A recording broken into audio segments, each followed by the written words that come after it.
Well, I reject the term post-racial. It kind of scares me in the sense that I never want that to happen to America.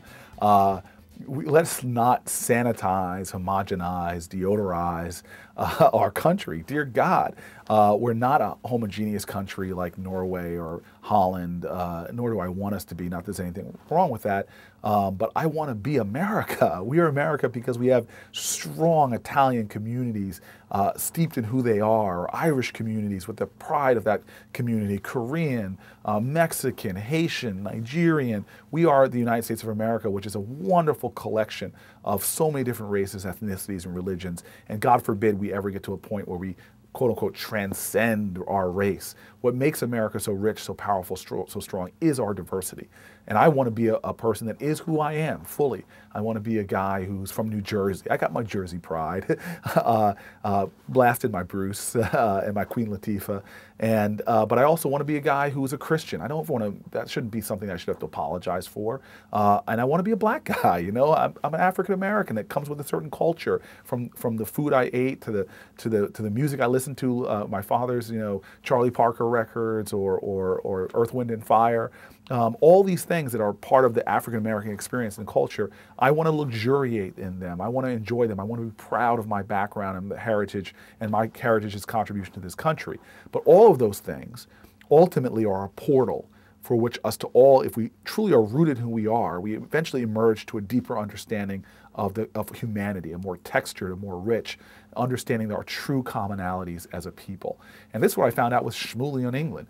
And I'll still never forget, we were sitting there in a drunken spectacle of a Purim party, and the only three people left standing are the rabbi who's got the biggest tolerance to alcohol, is the Mormon great guy named Michael Benson, who was the grandson of the Ezra Benson, the head of the Mormon church. This is like the prince of Mormonism right here, who doesn't drink, and me, the Christian ex-football player who's never had alcohol, and the three of us were just sitting there looking at each other, and it was this powerful moment where Mike Benson turns to Shmuley, an observant Mormon, turns to an Orthodox Jew and says, you know, being around you and who you are, how fiercely Jewish you are, proudly Jewish you are, you've made me a better Mormon. And Shmuley turns to him and says to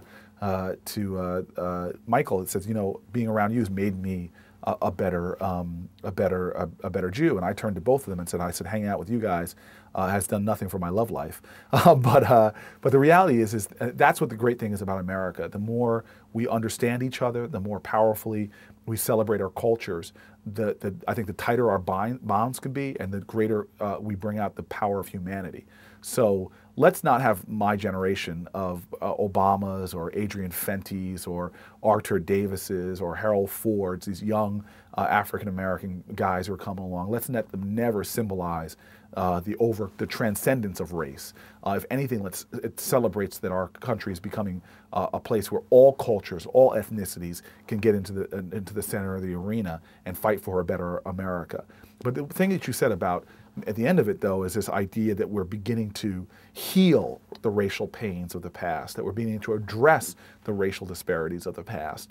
Now that's a good question or a good point. Really, what is happening in America a generation since the Civil Rights Movement, especially for leaders in our generation who weren't alive in 68, 67, 66, 65, and 4, when a lot of that action was happening? What does this really mean?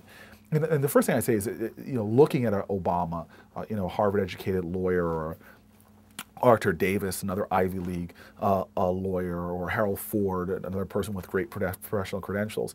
In many ways, it is a celebration that our ancestors opened up these incredible doors for even a larger flow of African Americans, Latinos, and other minorities and women to get opportunities that they didn't get 2 and 3 generations ago in America. And it in and of itself is a wonderful thing. But we as a country still have a lot of work to do. You know, there's kids in Newark that stood up this morning and uttered something that people in Beverly Hills did, the same kids. They stood up and said the exact same things, that we are one nation, under God, indivisible, I love that ideal, with liberty and justice for all.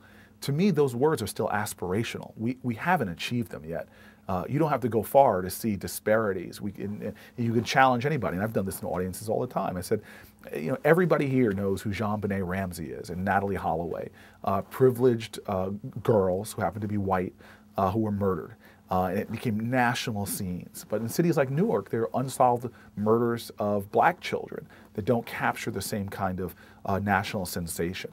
And you have to wonder, why is that? You look at racial disparities in incarceration. In New Jersey, for example, 14% of our population is African American. Over 60% of the prison population is black. Look at racial disparities in so many different areas. We have not become a country that reflects our ideals yet. Nobody, black or white, Latino or Asian, can say that we have achieved it yet. So if anything, this next generation of African Americans leaders or Latino young leaders or whatever ethnic group, what we have to realize is, while we have benefited so lavishly from the sacrifices of our parents, we have a larger obligation to continue their struggle and not give up on the highest ideals of America, that we can become that country that our children speak to every single morning.